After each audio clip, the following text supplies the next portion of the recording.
Sophie and I had always been a team, or so I thought. We'd built a life over the past 11 years that most people would envy.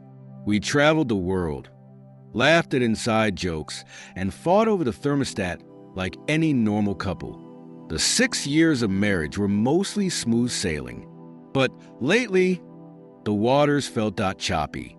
It started subtly, like the faint ripple on a still lake. Sophie announced one day she was training for a triathlon. I was thrilled for her at first. It felt proactive, ambitious, and very Sophie. But then came the shifts. She'd spend hours at the pool, sometimes late into the evening. At first, I told myself it was the rigorous training schedule. Triathlons are no joke, right? But then her phone started locking. Every notification, password protected. Our conversations turned distant, and the intimacy. Let's just say the pool wasn't the only thing going cold. One Friday evening, I pretended I had an out-of-town work trip. In reality, I parked my car a block away from our house and waited. Watching her pack her swim bag that night wasn't suspicious. It was the perfume she spritzed on that screamed otherwise. Who wears perfume for chlorine and laps? I followed her. Not my proudest moment, but I needed answers. At the gym's parking lot, she walked in with her swim bag. Normal. Relieved, I waited, thinking I'd catch her post-workout. But 30 minutes later, I saw him. Tall, fit, smug, he followed her into the building. The hairs on my neck stood up. My heart pounded as I entered the building. I stormed into the locker room area, bracing for what I thought would be the predictable betrayal. What I walked into, though, was anything but predictable. The other man wasn't kissing her. He was yelling at her. Sophie was dressed not in a swimsuit, but in workout gear that looked straight out of an action movie. They weren't hooking up, they were arguing about some underground fight Sophie had apparently tanked. Sophie? What the hell is going on? I blurted. Both of them froze. She looked like a deer caught in headlights. Him, he smirked, like I was the punchline to a joke I didn't understand yet. Marcus, Sophie began, voice trembling.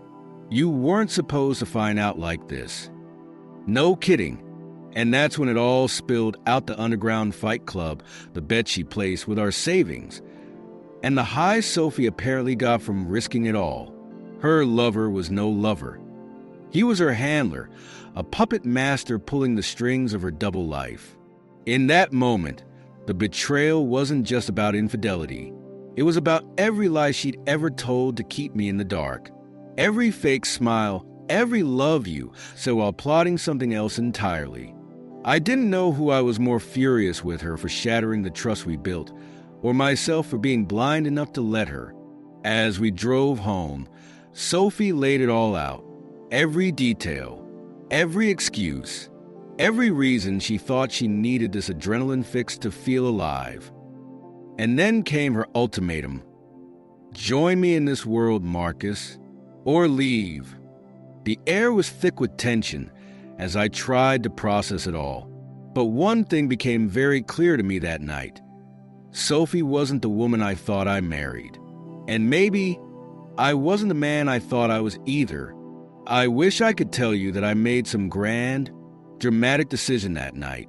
That I packed my bags and walked out the door. That I told Sophie to go to hell. But I didn't. I sat in that car, the engine running, staring straight ahead. It was the longest silence of my life. The drive home was quiet. The only sounds were the soft hum of the tires on the road and the occasional sniffle from Sophie, who was clearly a mess. I was a mess too, but I couldn't bring myself to care. All I wanted was to be alone, to process everything that had happened in the locker room. Sophie, the woman I thought I knew, the woman who'd spent hours telling me how much she loved me, was leading a completely different life behind my back. And I'd been none the wiser. When we got home, I told her I needed space. I told her I'd be in the guest room. I couldn't even look at her, let alone share the same bed. She begged me to stay, pleaded for my forgiveness, and part of me wanted to give it to her. But every word she said felt like a lie now. Her voice, once comforting, felt hollow. Even the way she moved around the house like she was trying too hard to seem normal made my skin crawl. That night, I lay awake, staring at the ceiling, trying to make sense of it all. And for the first time in years, I wondered if I had been complicit in our relationship's slow death. Had I ignored the red flags? Had I let her slip away in pursuit of my own career and ambitions? Was I so consumed with work that I didn't notice the warning signs of Sophie's increasing distance? I couldn't stop thinking about it, about how she'd shut me out, how she'd rather go to the pool and meet her handler than spend a quiet evening with me, about how I had tried so many times to rekindle our intimacy only to be met with excuses. I'm tired. I've had a long day. Maybe tomorrow. And then there was the money that had slowly, steadily disappeared from our savings. Sophie had always been a spender, but I never imagined she would risk everything in some underground fight club. It was reckless. It was dangerous. But more than that, it was a betrayal of everything we had built together. For the next few days, I kept my distance. Sophie did everything she could to win me back. She cooked dinners, bought flowers, apologized over and over. But I wasn't looking for apologies. I wasn't looking for her to grovel at my feet. I wanted the truth, and I wanted it from the source. I started digging. I went through her phone, her emails, her texts, anything that could give me more insight into her world. I want to know how long this had been going on, how deep the lies ran. And what I found, it was worse than I could have imagined. Sophie wasn't just betting our savings on these underground matches. She was planning to leave me. She had been talking to real estate agents about moving into a place of her own, a small one-bedroom apartment, just for her and whatever future she envisioned in this new life. I found messages detailing plans to run away with her handler, to start fresh, somewhere far away from me and the life we had built. I was blindsided, betrayed in ways I couldn't even articulate. And the worst part, she wasn't even sorry. Not really. She was sorry she got caught. Sorry that I was finding out about the plans she had made without me. Sitting there, going through all of her secrets, I realized something that hit me harder than any punch from her lover. I had never truly known her. Not really. The Sophie I thought I had married, the woman I had shared everything with, was a stranger to me now. She wasn't the woman who stood by my side during hard times. She wasn't the one who helped me through my toughest moments. She was someone else entirely. The woman I thought I loved didn't exist anymore. I confronted her again face to face. I demanded answers. And this time, she didn't try to deny anything. She didn't beg for forgiveness. She just shrugged. You can leave if you want, Marcus. You can go back to your perfect life. I'm done living in your shadow. Her words hit me like a slap to the face. But there was something else in her eyes, something cold, calculating. Sophie had changed. She had transformed into someone I couldn't recognize. And now I was just a man left standing in the wreckage of what we once had. You've already made your choice, I said, my voice low. And so have I. That night, I packed my things and left. I didn't know where I was going or what I was doing, but I couldn't stay there. Not in that house. Not in that life. And as I walked away, I realized something. Sophie's betrayal wasn't just the affair. It wasn't the underground fights or the money. It was a complete destruction of everything we had built together. She had dismantled it piece by piece, while I was too blind to see the cracks forming beneath the surface. I wasn't angry anymore. I was empty, and all I could think was, how do you rebuild when everything you believed in was a lie. Leaving wasn't the cathartic, triumphant act I thought it would be. The movies always make it seem so final, like once you step out the door, the weight lifts and you're free. But the reality? It was like ripping off a bandage, only to realize the wound underneath was still bleeding. I was out of the house, but Sophie's betrayal clung to me like smoke. I checked into a small motel on the outskirts of town, the kind of place where the carpet smells like mildew and the shower has that sad little drip that never stops. But it was quiet, and for the first time in days, I felt like I could breathe. That night, I drank. I wasn't much of a drinker before, but staring at that cheap motel ceiling, all I wanted was to numb the ache in my chest. I wanted to forget the way Sophie had looked at me cold, detached, like I was just another obstacle in her new life. By the time I was halfway through a bottle of cheap whiskey, my phone buzzed. It was Sophie. A string of texts flooded in, each one more erratic than the last. "We need to talk. I didn't mean for you to find out this way. Please, Marcus, come back. Let's fix this." I ignored them all, but her final message stopped me cold. "If you leave, you'll never understand why I did this. You don't know the whole story." The whole story? Was there more? Hadn't I seen enough? But even as I tried to convince myself to let it go, a part of me, an ugly, desperate part, needed to know. Needed to understand how we had gotten here. The next morning, I woke up to a pounding headache and the faint taste of regret. The texts were still there, glaring at me from the screen. I debated responding, but instead, I opened my laptop and started digging deeper into Sophie's world. If she wouldn't tell me the truth, I'd find it myself. I started with her emails. Most were innocuous work, shopping receipts, the usual, but buried in a folder labeled fitness was a string of messages between Sophie and a name I didn't recognize. Gabriel S. The exchanges started casual enough. Gabriel seemed to be her trainer or coach, offering tips on swim techniques and diet plans. But as the weeks went on, the tone shifted. They were no longer talking about triathlons. They were discussing fight strategies, underground matches, and what gutted me most, bets. Gabriel wasn't just her handler. He was the architect of her double life. He'd introduced her to the underground fight scene, encouraged her to participate, and even pushed her to use our savings to bet on her matches. It was his voice I'd heard in that locker room, berating her for a bad fight. And Sophie, she wasn't just some pawn in his game. She was an active player, fully complicit, even enthusiastic. The thrill of it all, the adrenaline, the danger it had consumed her. She wasn't just trying to escape our life. She was chasing something darker, something I'd never be able to compete with. But there was more.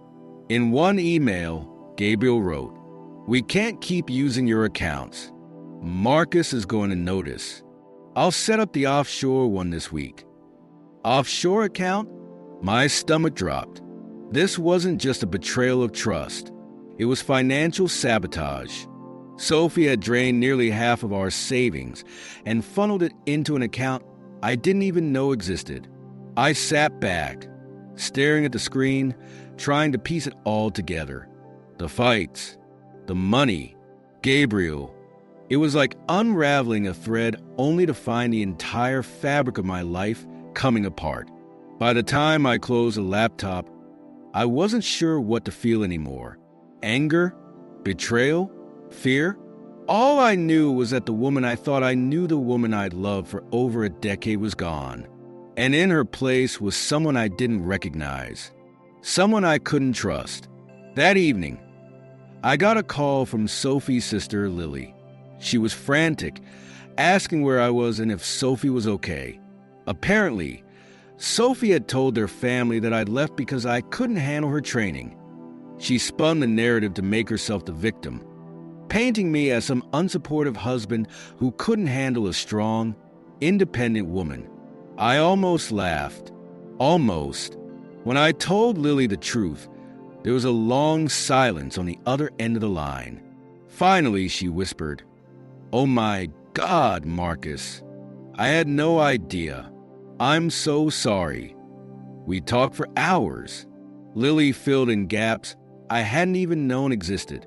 Turns out, Sophie's thrill-seeking wasn't new. In college, she dabbled in some shady activities, illegal poker games, drag races, things she'd sworn to leave behind when we got married. But clearly, she never did. By the time we hung up, I felt like I was drowning. The woman I married had been lying to me from the start. Every laugh, every kiss, every "I love you." How much of it had been real? How much of it had just been a facade? I didn't have answers, but I knew one thing. I couldn't let her win. Not this time. The next day, I met with a lawyer. If Sophie wanted to destroy everything we'd built, she'd have to do it without me. And as for the money, I'd fight for every penny she'd stolen. But even as I walked out of that office, resolve burning in my chest, a part of me wondered, was I fighting to save what we had, or was I just trying to salvage my pride? Either way, one thing was clear. The battle was just beginning. The lawyer was blunt, a no-nonsense kind of guy with a demeanor that made me feel like a small child caught misbehaving.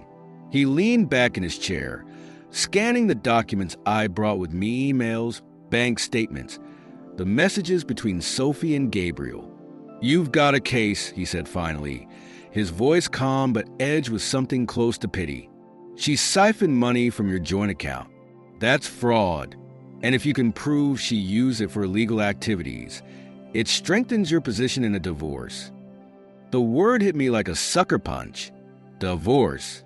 Until then, it had been just an idea, a possibility floating in the back of my mind. Saying it out loud made it real.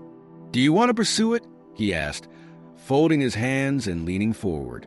His tone wasn't judgmental, but it carried a weight that felt heavier than anything I'd ever faced. I hesitated. Did I want to? Was I ready to destroy the life we'd built together? Even if she'd already done most of the wrecking? I thought of Sophie's face, her wide, pleading eyes, her trembling hands. She'd been so desperate for me to come back. But then I remembered the emails, the lies, the cold, calculated betrayal that had gutted me to my core. "Yes," I said, the word tasting bitter in my mouth. "I'm done." The lawyer nodded and began outlining the steps we'd need to take, filing the paperwork, freezing joint accounts, documenting every interaction with Sophie. It felt overwhelming, but also empowering. For the first time since this nightmare began, I had a plan. Back at the motel, I started packing up my things. The tiny room, with its flickering fluorescent lights and suspicious carpet stains, had become my sanctuary. But it wasn't sustainable. I'd reached out to a friend, Greg, who offered me a spare room until I could figure out my next move. Before I left, I checked my phone. More texts from Sophie. "Marcus, please. Let's talk. I made mistakes, but I still love you. Gabriel is out of my life. I swear. Just come home." It was the same song on repeat, and I wasn't dancing anymore. I blocked her number, threw my bag in the car, and drove to Greg's place. I didn't want to hear her voice, didn't want to be tempted by her words. I needed distance, physical, emotional, mental. Greg greeted me at the door with a beer and a hug. He didn't ask questions, just told me to make myself at home. For the first time in days, I felt something close to safe. That night, as I lay in Greg's spare room staring at the ceiling, I thought about Sophie's last message. "Gabriel is out of my life. I swear." It nagged at me, like a splinter lodged deep under the skin. Was it true? Could she really have walked away from the man who had pulled her into this shadowy world? I didn't want to care, but I did. The next morning, curiosity got the better of me. I still had access to Sophie's email, and I logged in. scrolling through her inbox with a mix of dread and determination. And there it was, a message from Gabriel. "Sophie, I know you're panicking right now, but don't let Marcus scare you. He's bluffing. He's too weak to follow through, and you know it. We've come too far to back out now. Call me when you're ready to talk." My stomach twisted. Weak? Bluffing? I'd show him just how wrong he was. Fueled by anger, I dug deeper. Gabriel wasn't just her handler. He was deeply entrenched in the Fight Club scene. He wasn't just orchestrating matches, he was running them, profiting off desperate people like Sophie who craved adrenaline and escape. The rabbit hole went deeper than I ever imagined. I forwarded the emails to my lawyer. If Gabriel thought I was bluffing, he was about to find out how serious I could be. Later that day, I got a call from Sophie's sister Lily. She sounded frantic. "Marcus, you need to talk to her," she said. "She's not okay." I sighed, pinching the bridge of my nose. "Lily, I can't dash." "Please," she interrupted. "She's spiraling. She's talking about leaving everything behind, disappearing. I don't know what she's going to do." For a moment, I felt a pang of guilt. Despite everything, I didn't want Sophie to self-destruct. I didn't want her to ruin what was left of her life. But I couldn't be the one to save her. Not anymore. "Lily," I said gently, "she's your sister. She needs you right now, not me." Lily was quiet for a moment before she whispered, "I think she still loves you." I hung up, staring at the phone in my hand. Love? What did that even mean anymore? Sophie's version of love had been twisted, corrupted by lies and deceit. And my love for her? It had been replaced by something dark: resentment, anger, and an overwhelming sense of loss. The next week passed in a blur of legal meetings, work, and sleepless nights. I threw myself into anything that would keep my mind off Sophie. But no matter how hard I tried, her shadow loomed over me. One night, Greg found me sitting on the back porch, nursing a beer and staring into the dark. "You gotta let it go, man," he said, sitting down beside me. "She's not worth this." "I know," I replied, my voice hollow. "But it's not that simple." "It never is," Greg said, clinking his beer bottle against mine. "But you'll get there, one step at a time." And as I sat there, the weight of it all pressing down on me, I realized he was right. Letting go wouldn't happen overnight. It would be a process, a slow and painful journey. But it was one I had to take, because the Sophie I loved was gone, and the man I wanted to be, he deserved better. 2 weeks had passed since I left Sophie, but the pain hadn't subsided. If anything, it had shifted, morphing into a dull ache that sat in my chest like a stone. Greg's spare room had become my haven, though haven felt too generous a word for a place filled with mismatched furniture and the faint smell of old takeout. But it was safe, and safe was what I needed. One morning, while sipping coffee in the kitchen, Greg dropped a bombshell. "Saw Sophie at the grocery store yesterday," he said casually, like he wasn't about to detonate my carefully constructed bubble of denial. I froze mid-sip, the bitter taste suddenly unbearable. "And," Greg shrugged, "she looked like shit, man. Pale, twitchy, like she hadn't slept in days. She didn't see me, but I dunno. She didn't look like someone who's got it all figured out." I didn't know how to feel about that. A part of me wanted her to suffer, to feel every ounce of the pain she'd inflicted on me. But another part, one I hated to admit existed, still cared. Still wanted her to be okay. "I don't care how she's doing," I said, my tone sharper than intended. Greg raised an eyebrow but didn't push. Fair enough, but I did care, and that realization pissed me off more than anything. Later that week, my lawyer called with an update. "We've frozen the joint accounts," he said. "But there's something you should know. Sophie tried to withdraw a significant amount just before we acted." How much? I asked, dread creeping in. 20 grand. My jaw tightened. That was nearly half of what was left after her siphoning spree. She'd tried to bleed us dry before the paperwork was even filed.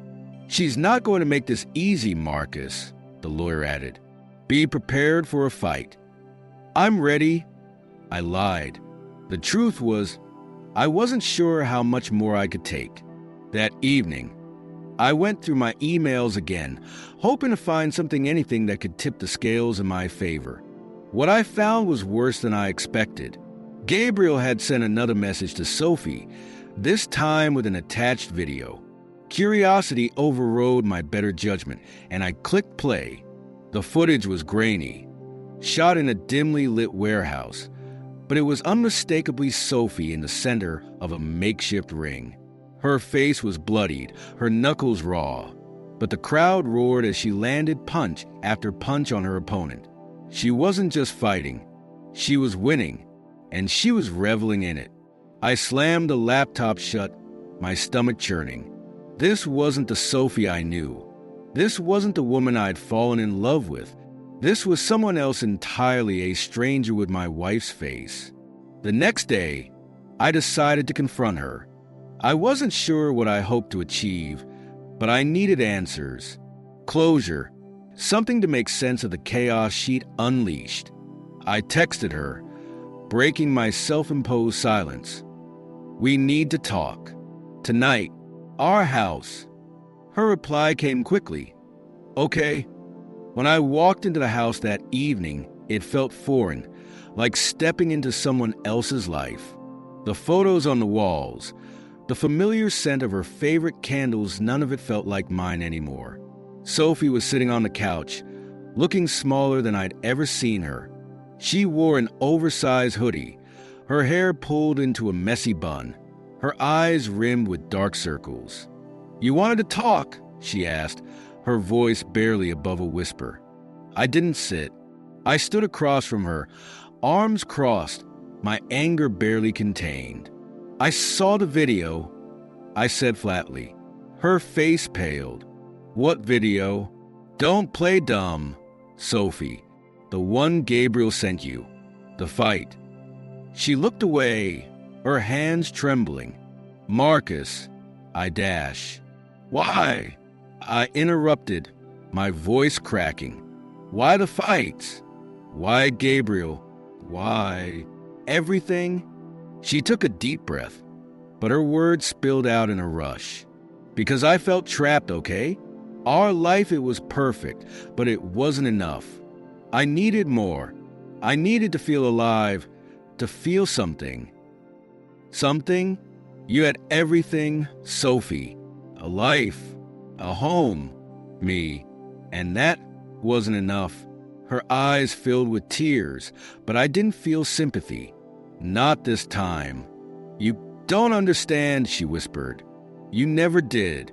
You were so busy building a life for us that you forgot to live it. I felt invisible, Marcus. Like her words stung, but they didn't justify what she'd done. So your solution was to lie? To cheat? To steal from me? She flinched but didn't deny it. I didn't mean for it to get this far, she said. Gabriel, he made me feel seen. Important. But it got out of hand. That's an understatement, I snapped. You gambled our savings, Sophie. You planned to leave me. I wasn't going to go through with it, she said, her voice trembling. I swear. I didn't believe her. I couldn't. I filed for divorce, I said, the words hanging heavy in the air. You'll hear from my lawyer soon. Her face crumpled, but I didn't stay to watch her fall apart. I turned and walked out the door, my chest tight, my head spinning. As I drove back to Greg's, I realized something. Sophie's betrayal wasn't just the end of our marriage. It was the beginning of something new, something uncertain, something terrifying. But for the first time in weeks, I felt a glimmer of hope, a small, flickering light in the darkness. Because now, I wasn't fighting to hold on to what was lost. I was fighting to find myself again, The days after the confrontation were strange. You'd think telling Sophie about the divorce would feel like a victory, a clean break from the chaos. But instead, it felt like I just triggered the start of something bigger, like pushing a boulder off a cliff and waiting to hear it hit the ground. I threw myself into work, burying every ounce of pain and frustration beneath deadlines and spreadsheets. Greg was supportive, in his own way quietly leaving beers in the fridge and never asking too many questions. But the silence in his spare room felt deafening at night. Every time I closed my eyes, I saw Sophie's tear-streaked face, heard her desperate excuses, and worse, I heard the part of me that still wanted to believe her. My lawyer called me a few days later with more updates. She's lawyered up, he said, but she hasn't contested the divorce. At least, not yet. That should have been a relief, but it wasn't. I knew Sophie well enough to know that when she didn't fight back, it was because she was planning something. I asked him about the offshore account I'd found in Gabriel's emails. He promised to look into it, but his tone told me not to get my hopes up. Tracking money across international lines wasn't easy, especially when the person involved was good at covering their tracks. The thought of Sophie hiding money infuriated me. This wasn't just a betrayal of love anymore, it was financial warfare. She'd taken something tangible, something we built together, and twisted it into a weapon. The tipping point came a week later, when Lily called me again. Her voice was shaky, almost panicked. "Marcus, I need to tell you something," she began. "What now?" I asked, exhausted. "It's about Gabriel," she said, hesitating. He reached out to me. That made me sit up.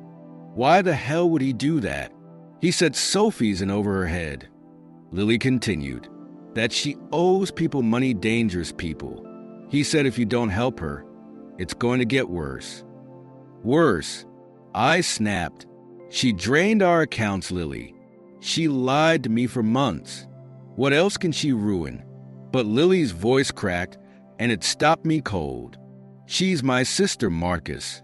I know she screwed up, but she's scared, and I'm scared for her. I wanted to scream, to tell Lily that Sophie wasn't my problem anymore, that she had made her choices, and now she had to live with them. But I couldn't, because no matter how much I wanted to wash my hands of her, part of me still felt responsible. Against my better judgment, I agreed to meet Sophie one last time. It wasn't for her, it was for Lily. For some sense of closure, maybe. Or maybe I just needed to see for myself how far she'd fallen. We met at a diner, the kind of place we used to frequent when we were first dating. The irony wasn't lost on me. Sophie looked rough, her face gaunt, her eyes sunken. Whatever thrill she'd been chasing, it had clearly burned her out. "Thank you for coming," she said, her voice barely audible over the clatter of plates and silverware. "Lily called me," I said flatly. "She told me about Gabriel, about the money." Sophie winced, but she didn't deny it. "It's true. I owe them. I thought I could win it back. But now dash. Win it back." I cut her off, my anger bubbling to the surface. "You risked everything, Sophie. Our savings, our marriage. And for what?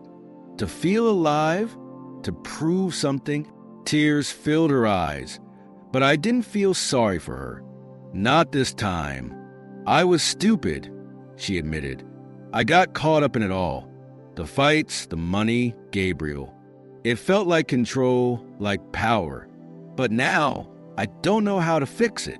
Her vulnerability might have worked on me a month ago, but now, it just felt hollow, like she was playing a role she thought would win me back. "You can't fix it, Sophie," I said, my voice cold. "And I'm not going to save you. Not anymore."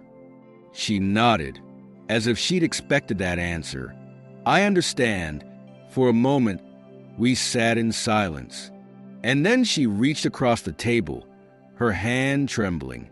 "Marcus, for what it's worth, I did love you.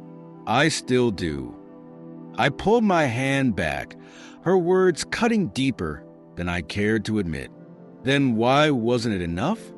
She didn't have an answer, and maybe there wasn't one. When I left the diner, I felt a strange sense of finality. Not closure, exactly more like an acceptance of the fact that the life I'd built with Sophie was gone, burned to the ground by her choices and my own blind trust. But as I drove back to Greg's, a thought struck me. Maybe this wasn't the end. Maybe it was a beginning, a chance to rebuild. Not the life I'd shared with Sophie, but something new, something better. I wasn't there yet. The pain was still raw, the wound still open, but for the first time in weeks, I felt like I could see a way forward. And maybe, just maybe, that was enough.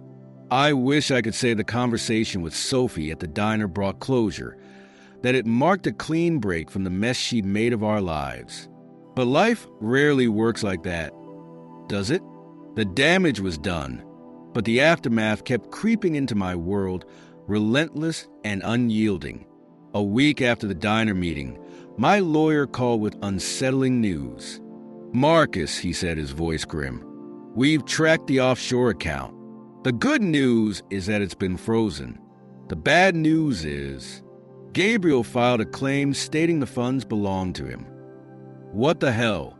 I snapped, gripping the phone so tightly my knuckles turned white. "He's claiming Sophie transferred the money to him as payment for services," the lawyer explained. "He's also threatening to sue for defamation if we don't back off." I wanted to laugh at the absurdity of it all. Services? This wasn't a business transaction. It was theft. Sophie had siphoned our savings and handed it over to a con artist. And now he had the audacity to act like he was a victim? Let him sue, I said through gritted teeth. He can't get blood from a stone. The lawyer sighed. It's not that simple. If Gabriel's claims hold up, it could complicate the divorce proceedings. He's using this as leverage to protect Sophie. My blood boiled. Sophie's mess was metastasizing, infecting every corner of my life. And Gabriel, he wasn't just a handler. He was a parasite, feeding off her desperation and dragging me into his web. Later that night, I found myself in Greg's garage, punching the heavy bag he'd set up years ago. The repetitive thud of my fists against the canvas was the only thing keeping me grounded. Every hit was a release, a small act of defiance against the chaos Sophie and Gabriel had unleashed. Greg walked in, leaning against the doorframe with a beer in hand. "You gonna break that thing?" "Maybe," I muttered, my breaths coming in short bursts. He watched me for a moment before saying, "You know, you're fighting the wrong person." I stopped, glaring at him. "What the hell does that mean? You're mad at Sophie, and I get it. But this Gabriel guy, he's the puppet master. He's the one pulling the strings. And what am I supposed to do about it?" I snapped, grabbing a towel to wipe the sweat from my face. "Take him on in some underground fight? That's Sophie's game, not mine." Greg shrugged. "Maybe not a fight, but you can outsmart him. You've got the receipts, use them." His words stuck with me. Outsmart him. Gabriel was a manipulator, sure, but he wasn't invincible. He thrived on chaos, on people like Sophie who got caught up in his schemes. But I wasn't Sophie, and I wasn't going to play by his rules. The next day, I met with my lawyer again, this time with a clearer head. "I want to take Gabriel down," I said, laying out the emails, videos, and everything else I'd uncovered. Not just for me, for anyone else he's dragged into this mess. The lawyer studied the evidence, nodding slowly. "We can build a case, but it's going to take time. And you need to be prepared for Sophie to push back. She might claim she was coerced or manipulated." "She wasn't," I said firmly. "She made her choices. But that doesn't mean Gabriel gets to walk away clean. Over the next few weeks, I threw myself into the case. My anger became a fuel, driving me to uncover every detail of Gabriel's operation. With my lawyer's help, I found other people he'd roped into his scheme's fighters, gamblers, even other handlers who'd been burned by his lies. Piece by piece, we built a web of evidence that painted Gabriel as the predator he was. But as the case grew stronger, so did Sophie's resistance. She began sending me frantic messages, begging me to stop. "You're going to ruin me," one text read. "Please, Marcus, don't do this." I ignored her. She had ruined herself, and I wasn't about to let her guilt me into letting Gabriel off the hook. The day we filed the suit against Gabriel, I felt a strange mix of relief and dread. This wasn't just about justice, it was about reclaiming control, about proving to myself that I wasn't a victim. That evening, Greg and I sat on his back porch, watching the sun dip below the horizon. "You did the right thing," he said, clinking his beer bottle against mine. "Maybe," I said, staring at the amber liquid, "but it doesn't feel like a win." "It's not supposed to," Greg replied. "It's just supposed to feel like the truth." And for the first time in a long time, I felt like I was moving closer to it. Sophie's lies, Gabriel's schemes, they were cracks in the foundation of my life. But now, I was rebuilding, slowly, painfully, but with purpose. The echoes of their betrayal would always linger, but they didn't define me anymore. I was more than their mess. I was more than the man they had tried to break. I was still standing, and that, I decided, was enough. For now. Filing the suit against Gabriel was like striking a match in a dark tunnel. It lit the way forward, but also exposed just how much destruction lay around me. Sophie's betrayal, Gabriel's schemes, and the fight for what was left of my life, it all felt like a massive weight I was still learning how to carry. Weeks passed as the case against Gabriel progressed. My lawyer worked tirelessly, combing through the evidence we'd gathered. Each new discovery felt like another crack in Sophie's mask. Gabriel wasn't just orchestrating fights. He was laundering money through fake businesses, using fighters like Sophie as pawns. It wasn't just illegal, it was despicable. But the closer we got to building a solid case, the more Sophie tried to intervene. She showed up at Greg's house one night, pounding on the door like a storm. "Marcus," she called, her voice frantic. "Please, just talk to me." Greg looked at me, his expression unreadable. "You want me to handle this?" I shook my head. "No, I'll deal with it." When I opened the door, Sophie stood there, drenched from the rain. She looked smaller, somehow more fragile. For a brief moment, I saw the woman I had fallen in love with all those years ago. But then the memories of her lies and betrayal slammed into me like a tidal wave. "What do you want, Sophie?" I asked, my voice cold. "I want to fix this," she said, her voice trembling. "Gabriel's dangerous, Marcus. You don't understand what you're getting into." "No, Sophie," I snapped. "You don't understand what you've done. You dragged me into this. You lied to me, stole from me, and now you want me to back off? Why?" "To save yourself." She flinched but didn't look away. "I made mistakes. I know that. But if you go after him, he'll come after you. He doesn't play fair." "Neither do I," I said, slamming the door in her face. That night, I couldn't sleep. Her words echoed in my head. "Gabriel's dangerous. He'll come after you." Was I putting myself at risk? Maybe. But after everything Sophie and Gabriel had done, I didn't care.